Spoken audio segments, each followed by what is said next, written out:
Hi everyone, my Roshan Ra team.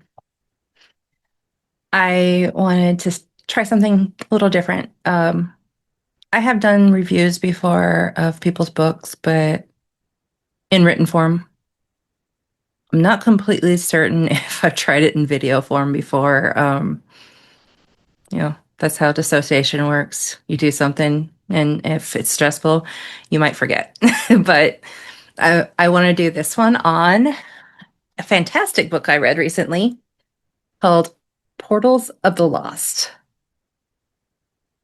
And this is by Aleyna Hines. I'm sorry if I mispronounced that, Elena. It was really good. And I wanted to talk about why I considered it really good, where I struggled to read it. It wasn't a lot, but there were some things that I just want to let readers know of, especially if they're authors who have specific things that they look for in their own work and then struggle not to notice in things that are already published. I'm going to be using my notebook because I jotted down some notes. And this is one of the four designs I have listed on Amazon right now. I have more coming, but this is not for that. I just wanted to show you. So back to Portals of the Lost. Eva is the main character, and she struggles with self-worth. She's an orphan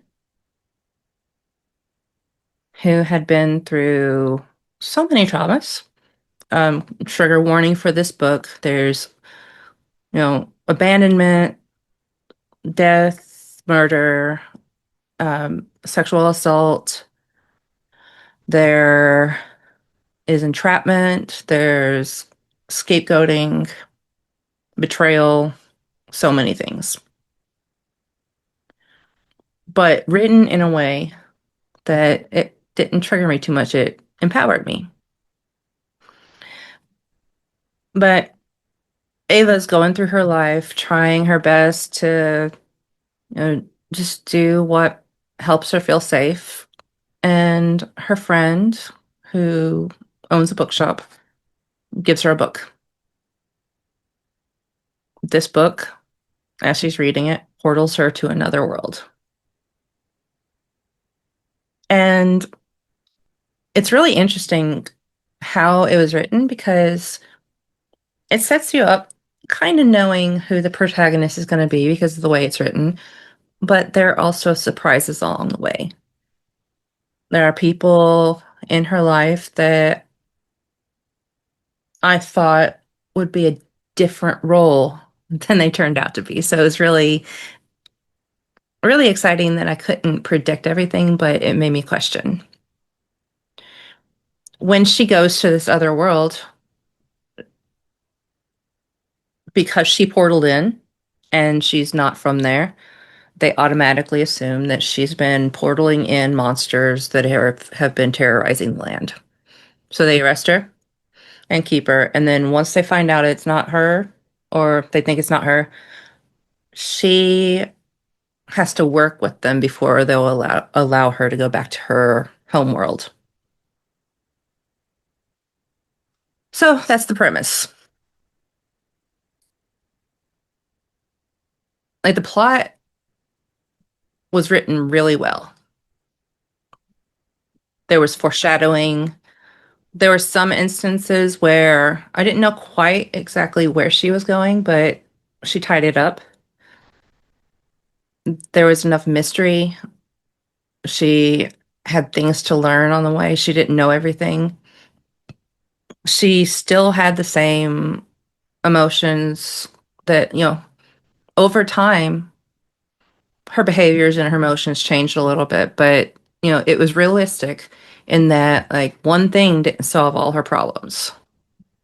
So it was a plot that I could really get behind, and it was set up in a way that got me excited for the next one. And she's in the process of writing it now, but I'm on the edge of my seat. Like, I can't wait for this one. So I'm excited.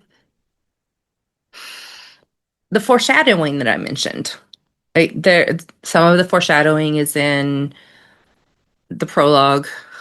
Some of it is in like just tiny aspects of the world building, in the dreams she has, in the magic she has, and that other people have, in the interactions she has.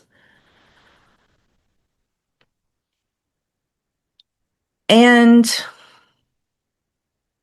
in a way, the foreshadowing comes out really clearly in the way she connects her thoughts to different things because she's not correct about everything, but there are times when she's really intuitive and she almost figures out a clue. There were some twists and turns that, kept me on my toes, and I didn't have many places where I felt like it lagged. If there were, it was a sentence or two, and that can be easily corrected, or it doesn't need to because the story was fantastic. As far as the structure and grammar, um, it was structured in a way that it was understandable. The plot points fit in the way it was, chain of events type thing where it made sense. Um, the grammar, that is the part where because my editor brain kicks in, with passive voice sentences, I tend to automatically edit in my head before I even think about it. Um, as an author, there's a positive thing. But as a reader, it kind of gets in the way of the flow state. And the flow state is when people experience the most vicarious, like, reading experience. Like, that's where vicariousness comes from, is the flow state. You're reading in and you're really getting into it and you become the character. Most people, I believe, picture themselves as the main character. And it's because when you're reading, you're learning something, and it's like you're changing your mundane world into an adventure that will help you empower yourself for whatever else you plan to do in your life. The reasons I couldn't put it down include the character's emotional journey. Even though I'm not an orphan, I have dealt with death and abandonment. I have dealt with the feeling of being worthless, of feeling like nobody cares. Like if I disappeared, nobody would notice. The character's experiences in this felt real, and the way she interacted with the world worked with the way she felt. It didn't contradict, or if it did contradict, it was like the normal human, like everybody has hopes, but also hopelessness at different times. And the way they act is it contradicts because there's this push pull inside of a character or a person because they want to survive, they want to thrive. So that comes out in the story. And because I'm very character driven in books, I love the human experience. If there is a character with such an emotional grip, I barely notice the other problems such as like more flowery language that doesn't quite fit. So that's what I want other authors to understand is you don't have to have a perfect book, but if you have a good plot and characters that like have an arc. And like if you watch South Park, there's this one episode where it's like there's no arc, there's nowhere to go. And it's like if there's no arc, I I don't want to root for the characters. So that kept me engaged. It especially hit home because in the world where she came from, she was an orphan and she was objectified, she was sexualized, she was sexually assaulted, treated like less than a second class human. So Aleyna did a really great job of driving it home that Eva suffers, but she doesn't want to, and she wants more than anything to have a family or have people in her life that root for her, which is human. We all need a support system. So I loved it. I also love that she doesn't just accept you did it, even though she has self-worth issues. She fights to prove herself innocent. She fights to prove that she doesn't have that power. Or even if she did have that power, she doesn't have that personality. She wouldn't want people to suffer. So in this journey, she's learning that she doesn't want to just live. She wants to thrive. She doesn't want to survive. She wants to live. That's a better way to like put it. Even if she's not thriving, she's living. She's experiencing life. So now I want to tie it around. It's like, how does this relate to my series? And know, what is it about this book that really makes me feel like I'm at home in this fantasy world and that my book will have a place in a reader's library? Like, there's themes of survival, building resilience, rebellion against false accusations, and scapegoating.